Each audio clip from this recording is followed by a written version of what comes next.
Hi, my name is Doug Cross. I've been in construction all of my life and I've built hundreds of homes. And I've always been fascinated by tools. And I've been watching how tools have developed over the years. When I was 12 years old, I was a 78-pound weakling and my dad was a building contractor, so I had to go with him everywhere. And I remember one time in particular, he asked me to climb under the cabinets because he needed me to fasten down the countertops.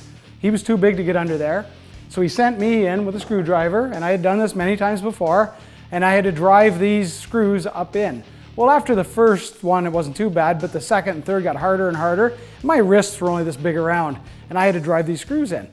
So he went out to the truck one day, and I looked around, and I thought, what happens if I cut the shaft off the screwdriver and put it in the drill?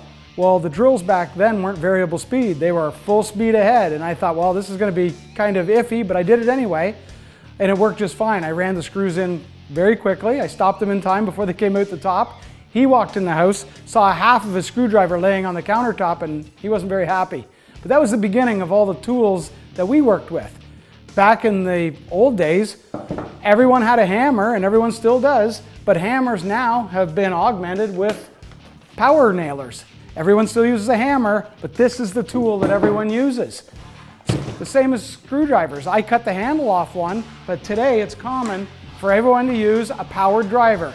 Every handyman, every homeowner, and all contractors use every shape and description of powered driver. Today, I was on a job site right here, and I asked one of the guys of his truck, I said, can you give me a handsaw? You know, the regular handsaw. Everybody looked around, they went everywhere. No one had a handsaw. The closest I could come to was a drywall saw that one of the drywall guys had. So that's how much things have changed.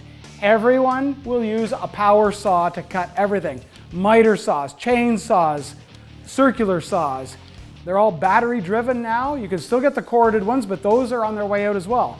Everything is going to be cordless. So the tools have changed so much, with the exception of one tool: tape measures. Everyone still carries a tape measure. Everyone always will. When I was younger, I thought, why hasn't someone brought up something that will help the guys to lay out everything? It all starts with the layout. A simple tape measure is easy to use, but it's really a repetitive job.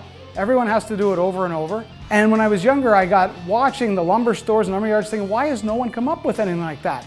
30 years later, I still checked all of the main lumber supply yards and the hardware stores, and I even searched the internet. There's no tool available anywhere to lay out 16-inch centers, and of course 12-inch centers, 24-inch centers, the most common numbers that everyone needs to use. People who are do-it-yourselfers that don't really understand the principle behind laying things out, the TicWheel can actually do it all for you.